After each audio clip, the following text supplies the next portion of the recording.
Bonjour, voilà, aujourd'hui je vais vous faire cette vidéo sur un sujet que beaucoup d'entre vous m'ont demandé, c'est comment faire ses propres paris sportifs.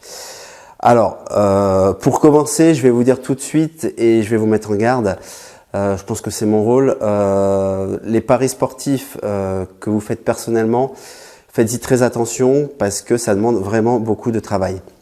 Alors, pourquoi je vous dis ça? Parce que j'ai eu je connais beaucoup de monde qui ont essayé de faire leur propre pari sportif. Ça n'a pas toujours donné de résultats excellents, on va dire. Mais bon, certains ont réussi à tirer leur épingle du jeu, d'autres non. Voilà, donc je voulais vraiment vous mettre en garde là-dessus.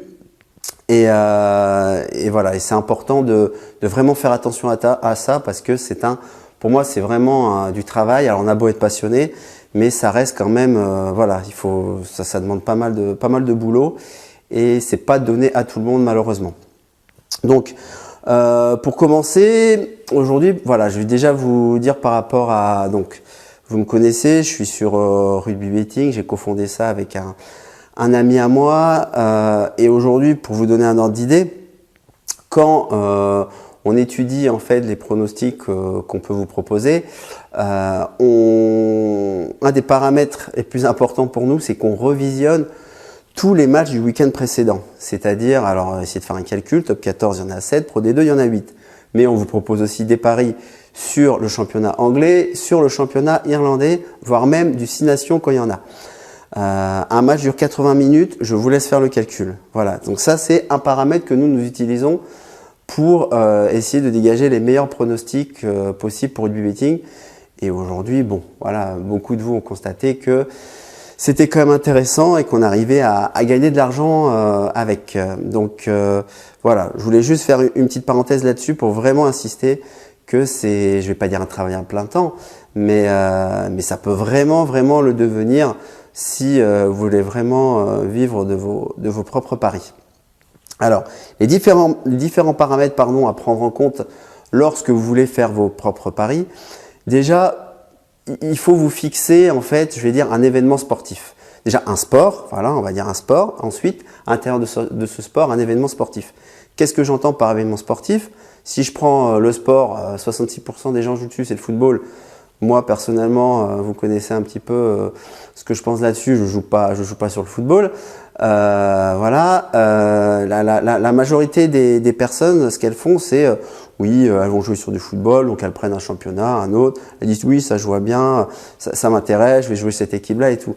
Non, fixez-vous sur un événement sportif, style, je sais pas moi, la Ligue 1, la Ligue 2, ce que vous voulez, et essayez vraiment de vous spécialiser là-dessus. Voilà, ce sera une des premières étapes. Après, vous pourrez, une fois que vous allez maîtriser ce championnat-là, en faire d'autres. Mais surtout, ce qui est important, c'est de vraiment connaître son sujet, on va dire, sur le bout des doigts. D'ailleurs, petite astuce, si vous voulez vraiment vous concentrer sur du football, je vous conseille d'éviter tous les championnats majeurs et toutes les ligues majeures connues. Parce que le bookmaker, il fait très bien son travail là-dessus. À l'inverse, je vous conseille plutôt d'aller vous spécialiser sur des championnats, on va dire, de seconde zone ou exotiques, où le bookmaker, en fait, travaille moins, ont moins d'informations et où vous pourrez tirer votre épingle du jeu. Voilà, je connaissais une personne qui avait un site comme ça et qui, en fait, grâce à ses connaissances sur les championnats exotiques, tirait vraiment de son épingle du jeu et avait vraiment un roi de 25-30% parce qu'elle avait toujours un coup d'avance sur les bookmakers. Donc c'est très important ce que je viens de vous dire. Évitez, si vous voulez, les championnats, on va dire, attractifs et que les bookmakers connaissent vraiment. Donc pour en revenir aux paramètres, premier paramètre indispensable à vos propres paris, c'est forcément la composition d'équipe. Alors quand je dis composition d'équipe, c'est-à-dire vous pouvez anticiper sur les blessés, les cartons jaunes, parce que ça vous les connaissez et vous savez les joueurs qui ne vont pas jouer le prochain match ou qui vont être suspendus. Voilà, ça c'est important. Par contre, ce que j'ai jamais compris, c'est pourquoi certaines personnes arrivaient à trouver des pronostics à jouer 72 heures voire 48 heures avant, sans savoir la composition d'équipe. Et ça, c'est très vrai au rugby, bon, j'avoue que voilà, je me demande vraiment si sur le long terme, ces personnes-là arrivent à gagner de l'argent, parce que pour moi, c'est une aberration. Voilà, une fois que vous avez la composition d'équipe, donc généralement, voilà, au foot, c'est quelques heures avant, hein, vous avez le droit de changer en fait vos compositions d'équipe quelques heures avant le match. Voilà, au rugby, je sais qu'on peut avoir une composition d'équipe à peu près stable 24 heures avant. Donc c'est à partir de ce moment-là que vous pouvez vraiment approfondir votre analyse en fait de la rencontre. Donc une fois que vous avez ça, vous pouvez en fait prendre comme autre paramètre le calendrier. Alors le calendrier, pourquoi? Parce que voilà, je reprends l'exemple du rugby parce que on va dire que c'est celui que je connais le mieux. On va dire que les équipes privilégient les matchs à domicile et font plutôt tourner pour les matchs à l'extérieur. Je parle des petites équipes. Pourquoi? Parce que vous savez que si vous gagnez en rugby vos matchs à la maison, vous avez une grande chance quand même de vous maintenir. Voilà, donc, et puis elles n'ont pas l'effectif, au rugby c'est physique, elles n'ont pas l'effectif pour enchaîner comme ça les matchs avec le même 15 de départ. À l'inverse peut-être du foot, où d'accord c'est un sport endurant, mais il y a moins de chocs, c'est moins traumatisant pour l'organisme on va dire. Donc voilà le calendrier, donc regardez les matchs futurs que l'équipe a joués. Admettons que par exemple elle a deux matchs à domicile qui arrivent. Bah là, vous savez que l'entraîneur va vraiment essayer de mettre son 15 type à chaque fois parce qu'il a absolument besoin de points. Voilà. Alors qu'au troisième match, peut-être, où il va aller jouer à l'extérieur, bah là, il aura déjà mis son 15 de départ 2 fois de suite. Il va, je vais pas dire les coiffeurs, mais il va vraiment mettre une équipe bis. Et puis, vous savez que là, il va pas forcément. En plus, il a gagné ses 2 matchs à la maison, il va pas forcément. Voilà, il va se dire bon, de toute façon, je vais rien ramener de là-bas, donc autant que je fasse tourner l'équipe et faire jouer des jeunes, par exemple. Voilà ce qui est arrivé sur un pronostic qu'on avait proposé. Si je me rappelle bien, c'était Bayonne qui jouait contre Clermont-Ferrand. Bayonne avant-dernier, Clermont-Ferrand premier. On a eu un tas de mails nous demandant si on s'était pas trompé de pronostic.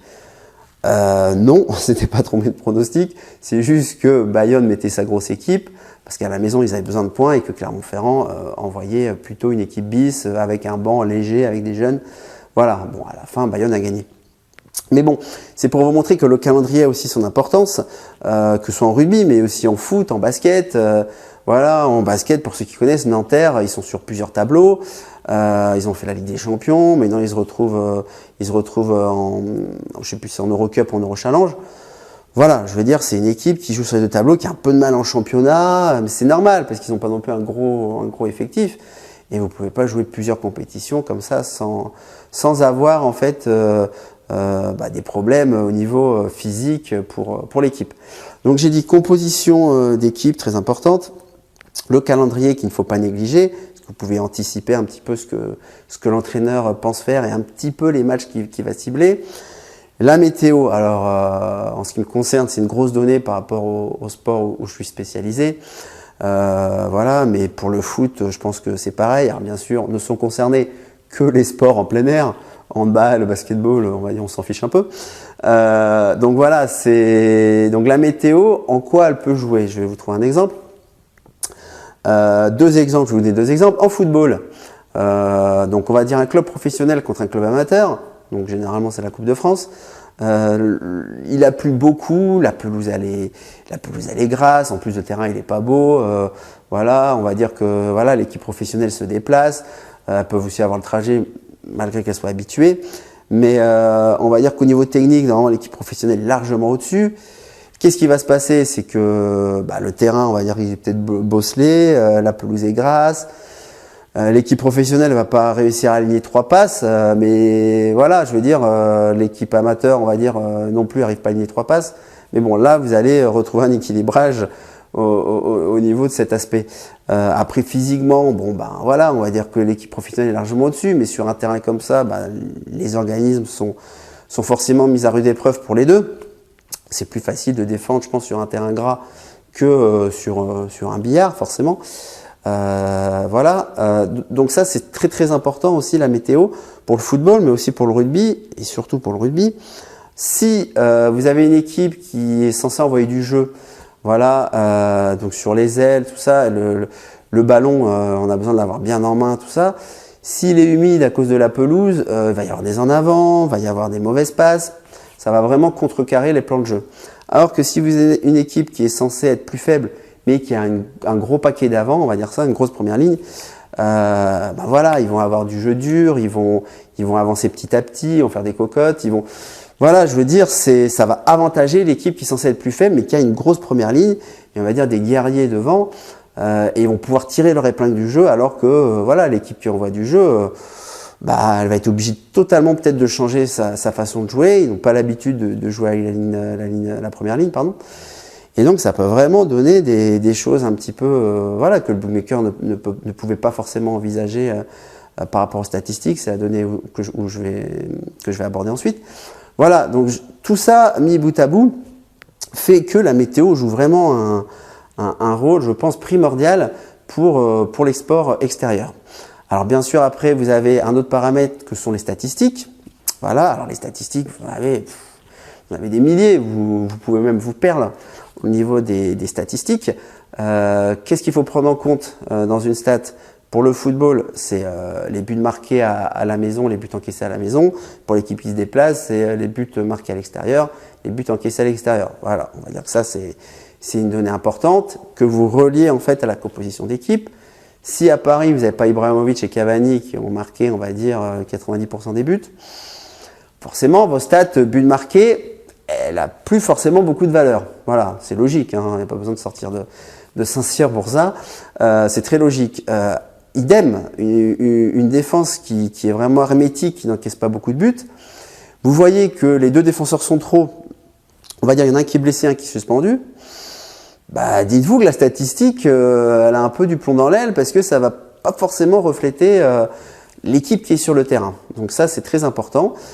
Si vous maîtrisez vraiment l'événement que vous êtes en train d'étudier pour sortir un pari, ça, normalement, ça devrait vous sauter aux yeux. Et voilà. Et c'est vous, avec cette finesse que vous allez avoir de votre événement sportif, où vous allez pouvoir tirer quelque chose par rapport au bookmaker, sachant qu'un bookmaker, par exemple, je sais pas, moi sur du football, il sort les cotes une semaine avant. Le dimanche soir, vous pouvez déjà jouer pour les matchs du samedi de la semaine d'après. Là, c'est là où ils sont un petit peu vulnérables, les bookmakers. Et voilà pour les différents paramètres, donc composition d'équipe, calendrier, météo, statistiques, voilà. Ah oui, et j'allais oublier un dernier qui peut être intéressant, mais ça a relié aussi avec la composition d'équipe, c'est les styles de jeu. Il y a des équipes, quand elles jouent les unes contre les autres, il y a des équipes dont le style de jeu ne convient pas du tout à d'autres équipes. Bon, j'ai pas d'exemple en tête, mais voilà, quoi. C'est le style de jeu, si vous maîtrisez vraiment bien votre événement. Par exemple, en basketball, si une équipe a l'habitude de faire, comment j'allais dire, de marquer beaucoup de points en attaque et surtout dans la raquette, qui n'est pas très adroit à 3 points, et que l'équipe en face fait une défense de zone, eh ben, ils vont faire une défense de zone pour à la limite laisser l'équipe shooter à 3 points, mais vu qu'elle n'a pas un bon pourcentage, et que dans la raquette, eh ben, on a bétonné avec une défense en zone, forcément, là, le rendement au niveau points et au niveau attaque va pas être de même que d'habitude. Voilà, donc à vous aussi une composition d'équipe c'est bien, mais un style de jeu aussi, ça peut apporter quelque chose de plus à votre analyse et ça peut affiner justement votre analyse. Donc voilà pour les différents paramètres.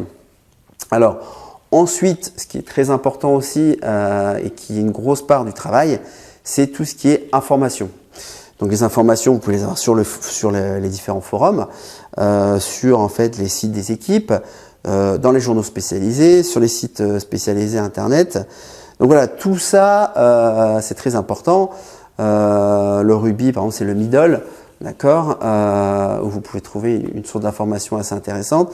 Les sites des supporters aussi. Les sites des supporters, des fois, vous trouvez des informations que vous n'avez pas trouvées tout de suite dans les quotidiens nationaux. Donc vous allez avoir un coup d'avance sur le bookmaker. Style, voilà, enfin, il y en a qui me connaissent sur le basket féminin parfois. Vous avez des informations qui tombent quelques heures avant le match où il y a une malade, quelqu'un qui s'est blessé au dernier entraînement, au dernier échauffement. Enfin, tout ça, vous allez avoir l'information. Le bookmaker, c'est une grosse machine, ils n'ont pas encore eu tout ça. Donc, vous pouvez aller prendre des cotes intéressantes, des handicaps intéressants qui n'ont pas encore bougé sur Internet. Et donc, voilà, à avoir, en fait, on appelle ça une value bet. Terme value bet, pour ceux qui ne connaissent pas, je vous invite à aller regarder sur le site un petit peu ce que c'est la définition. Mais voilà quoi, c'est très important aussi de. Alors après c'est à vous de faire votre sauce et de mixer tout ça pour en ressortir quelque chose. Vous allez dire ah ouais, bon là franchement le bookmaker m'a coté ça comme ça, mais moi je vois plutôt ça. Pourquoi? Il faut à chaque fois vous ayez la raison. Pourquoi vous pensez ça? Faut pas juste dire ouais je le sens bien. Non, je sais pas, je le sens bien. Je le sens bien, ça veut rien dire. C'est oui, vous pourrez faire ça si vous jouez pas avec du fun, avec un copain à vous ou dans un café. Oui, je le sens bien. Voilà. Non, faut vraiment avoir des éléments. À la limite, dites-vous, est-ce que je peux expliquer en fait pourquoi je prends ce pari? Voilà. Si vous pouvez pas expliquer pourquoi vous prenez ce pari, ben passez votre chemin. Je vais vous dire, évitez d'y aller. Je pense pas que ce sera une bonne chose pour vous de prendre un pari, que vous pouvez pas expliquer justement. Voilà. Donc tout ça mis bout à bout, je pense que vous allez réussir à sortir quelque chose de pas mal. Tout en sachant que je vous dis qu'il faut avoir du temps. Donc après à vous de voir ce que vous voulez faire. Et justement la prochaine vidéo que je vais faire, c'est sur pourquoi suivre des tipsters. Alors c'est une question qui peut paraître bizarre, mais par rapport à ce que je vous ai dit avant, c'est que si vous êtes célibataire, si vous êtes comment j'allais dire en couple avec des enfants, enfin tout ça, ça change le temps que vous avez de disponible justement pour les paris sportifs. Le but du jeu, c'est pas d'avoir une vie d'ermite et puis de rester enfermé dans son bureau. Si vous êtes célibataire, vous pouvez le faire. Mais je veux dire, il y a aussi des gens qui sont pères de famille, mères de famille, enfin qui ont envie aussi peut-être de faire du pari sportif. Donc voilà, je vous expliquerai pourquoi suivre des tipsters peut devenir des fois intéressant suivant en fait vos disponibilités. Donc sur ce, bon, j'espère que cette vidéo vous a un petit peu éclairci. Voilà, mais voilà, c'était mon rôle de vous mettre en garde, hein, je le répète. Voilà, si vous suivez des tipsters, vous gagnez de l'argent, mais qu'à côté vous en perdez avec vos propres paris. J'ai eu plein d'exemples hein, comme ça depuis que je fais des paris sportifs. Ben, déjà, abstenez-vous de faire vos propres paris, déjà, essayez de comprendre ce qui ne va pas. Moi, je suis là pour pouvoir vous aiguiller, pour aussi en parler avec vous. Donc, si ça vous intéresse de laisser un commentaire et de commenter cette vidéo. Vous n'êtes pas forcément peut-être d'accord avec moi. Moi, je vous dis aujourd'hui ce qui est important pour moi. Et voilà, moi, au début, quand j'ai commencé comme vous, j'ai peut-être perdu de l'argent dans mes paris sportifs. Et vous apprenez au fur et à mesure. Comme je dis, vous payez pour apprendre. Voilà, c'est un peu comme tout. Et puis, j'ai appris tout seul. Aujourd'hui, voilà, si je peux vous faire gagner du temps et de l'argent justement, pour pas que vous ne fassiez de bêtises ou d'erreurs, eh ben, j'en serais vraiment ravi. Donc voilà, sur ce, je vous souhaite une bonne fin de journée. Je vous dis à très bientôt pour une prochaine vidéo. Au revoir.